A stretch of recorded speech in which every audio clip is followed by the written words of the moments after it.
Primeira coisa que eu gostaria de fazer aqui, diante dessa sua colocação inicial, é determinar o que que é uma sagração episcopal. Sim, Porque às vezes a gente fala de coisas e para algumas pessoas as expressões, a própria palavra, às vezes não é muito inteligível, né? Então, por sagrações episcopais, entendemos o ato sagrado através do qual, na igreja, alguns padres são levados ao episcopado. No contexto do modernismo, digamos assim, chama-se mais de ordenações episcopais, ah, é? Não usam sagração mais? não usam muito a palavra sagração, e no contexto da tradição a gente usa mais a expressão sagrações episcopais. É a mesma coisa, o sacramento da ordem, que é um dos 7 sacramentos da Igreja Católica, um deles é o sacramento da ordem, um dos 7, e no sacramento da ordem nós temos 3 ordens, 3 graus dentro do sacramento da ordem. Na verdade, o sacramento da ordem se dá em 7 graus, mas os 3 são os 3 maiores, digamos assim, que é o diaconato, o presbiterato e o episcopado. Sendo que o presbiterato, ou seja, o ser padre, que é o meu caso, e o episcopado é o sacerdócio. O sacerdócio num grau superior é o do bispo, e o sacerdócio no grau inferior é o do padre, de cada padre. Os diáconos não são sacerdotes, são ordenados para o serviço. Então, sagrações episcopais é o ato religioso sacramental através do qual, pela imposição das mãos e pela oração consagratória, um padre é feito bispo na Santa Igreja Católica. É importantíssimo porque, com as sagrações episcopais, mantém-se a sucessão apostólica. Então, assim como o Papa é sucessor do apóstolo Pedro, qualquer bispo é sucessor dos apóstolos. E essa sucessão apostólica se dá através de uma sagração episcopal, que é um ato, como acabei de dizer, um ato sacramental. Uhum. E as sagrações episcopais, elas, por elas continua a sucessão apostólica, ou seja, os apóstolos existiram e morreram, mas o poder que lhes foi confiado, a autoridade que lhes foi confiada, a função dada a eles, continua na Santa Igreja Católica. E a maneira de transmitir essa função, esse poder, é através do sacramento da ordem no grau do episcopado, portanto, as sagrações episcopais. A Igreja sempre realizou essas sagrações ao longo da história. É bonito ver, por exemplo, e Santo Irineu dá testemunho de que ele foi ordenado, que ele foi sagrado por São Policarpo. Uhum. E São Policarpo dá testemunho que ele foi sagrado por São João. E São João é o discípulo de nosso, um dos É, um dos discípulos, discípulos apóstolos apóstolos. de nosso Senhor Jesus Cristo. Então, como se pode ver, há uma linha claríssima de sucessão apostólica.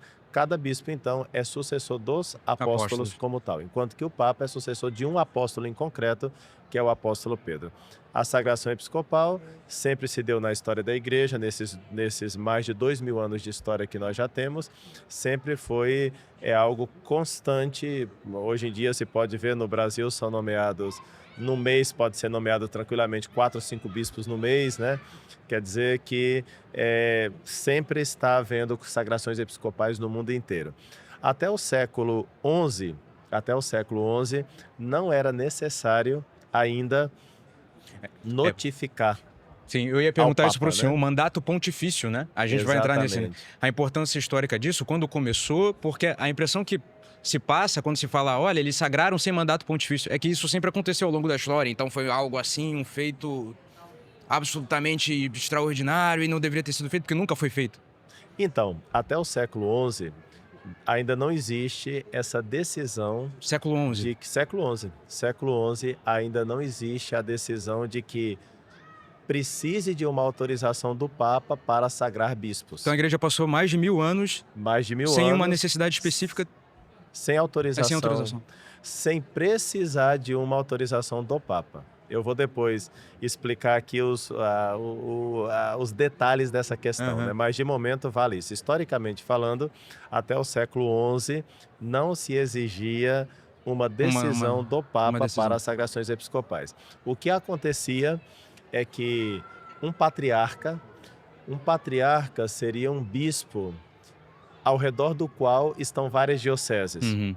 Nós temos basicamente 5 grandes patriarcados tradicionais, que é o Patriarcado de Jerusalém, o Patriarcado de Antioquia, o Patriarcado de Alexandria, o Patriarcado de Roma e o Lisboa, né? Patriarcado de Constantinopla. Constantinopla, tá. Basicamente, esses 5 patriarcados. Então, quem fosse bispo, Lisboa também não é? Não. Tá. quem fosse bispo desses 5 patriarcados tinha uma autoridade muito grande, muito grande. De todos esses 5 patriarcados, sem dúvida alguma, os mais antigos são os de Jerusalém e o de Roma. E todo mundo sabia que aquele que ocupa o patriarcado de Roma é o sucessor do apóstolo Pedro. Por quê? Porque os apóstolos Pedro e Paulo morreram em Roma. Então, quem se senta na cátedra de, na cátedra de Roma tem automaticamente a sucessão do apóstolo Pedro. Então, todos olham para Roma com veneração, porque aquele é o sucessor do apóstolo Pedro. Pois bem, o que se fazia nesses patriarcados do primeiro milênio, os bispos, eles simplesmente sagravam os bispos na sua região. Por exemplo, tem um relato histórico de São João Crisóstomo. Num determinado momento da vida, ele vai visitando as dioceses que estão perto ali dele, que no caso seria Constantinopla, e num período de 3 meses, ele depõe e consagra mais ou menos 16 bispos. 3 meses? Em 3 meses ele faz tudo isso. Ele vai passeando pelas dioceses, vai depondo, ou seja, fora daqui você não serve para ser bispo. E quando ele depõe um bispo, ele logo sagra outro. Né? Então, isso São João Crisóstomo. Então, depois que eles sagravam os bispos, eles pediam a Roma o que chama de carta de comunhão, que se notificava a Roma que nessa diocese tem um novo bispo que já foi sagrado pelo patriarca com a autorização dele. Então, isso é o que acontecia no começo da igreja. Você mencionou o Patriarcado de Lisboa. Essas sedes serão posteriores, né? Tá. Então, realmente, existem algumas sedes patriarcais, mas essas não importam tanto para o grande momento da história da igreja, para entender realmente como é que essas coisas acontecem. Esses patriarcados mais recentes, como Lisboa, serão feitos semelhantes aos 5 grandes patriarcados, né? Pois bem, então, até o século XI, a imitação do que acontecia nos grandes patriarcados, determinados grupos de bispos, hoje em dia, seria semelhante ao que nós temos em torno do arcebispo. Cada arcebispo, até hoje, hein? Hoje em dia funciona assim, cada arcebispo tem aquelas dioceses mais próximas, que nós chamamos de dioceses sufragâneas, né? Sobre a qual este arcebispo, o arcebispo do Rio de Janeiro, o arcebispo de Goiânia, o arcebispo de Brasília, o arcebispo de Salvador, esses arcebispos, não é que eles mandam nessas dioceses, mas eles têm uma certa prerrogativa com relação a elas, né? Ou seja, o arcebispo como que, digamos assim, um desenvolvimento dos antigos patriarcas, em certo sentido. Porque eles têm uma certa responsabilidade sobre aquelas igrejas mais próximas. Se houver algum problema naquelas dioceses mais próximas, normalmente o Papa vai pedir para o arcebispo procurar resolver o problema ali. Então, não é que ele tem autoridade direta sobre essas dioceses, mas, sem dúvida alguma, tem uma certa responsabilidade, não jurídica, mas uma certa autoridade moral sobre essas igrejas, né? Porque saiu dele. Porque, de certa forma, porque normalmente é assim, por exemplo, Goiás era uma grande diocese. Aí, quando aquilo fica muito grande, então reparte. Então, em certa maneira, o bispo de Goiás, o arcebispo de Goiás, tinha uma certa autoridade sobre como o Rio de Janeiro? Aquilo. Isso. Nas dioceses em torno? Foram dividindo, foram fazendo as divisões, e acaba que aquele que detinha o poder sobre essas igrejas, quando eu falo aqui igrejas, estou me referindo a dioceses, tá? Sim, tá bom. Igrejas particulares, ou seja, uma diocese. De maneira bem simples, né? Então, esses arcebispos, eles acabavam tendo uma certa autoridade moral, porque, de certa maneira, essa diocese nova que acaba de surge como um pedaço do território que ele tinha antigamente, né? Então, era suficiente, até o século XI, que os bispos sagrassem outros bispos e comunicassem depois a Roma. No século XI, o Papa, então, se reserva a decisão das sagrações episcopais.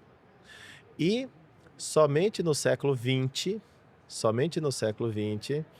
em concreto, o Santo Ofício, em 1951, penaliza com uma excomunhão ipso facto, ou seja, late sententia, ou seja, automática, aquele bispo que ousar sagrar outro sem autorização pontifícia, ou seja, sem um mandato pontifício. Então, só no século XX isso. Só no século XX.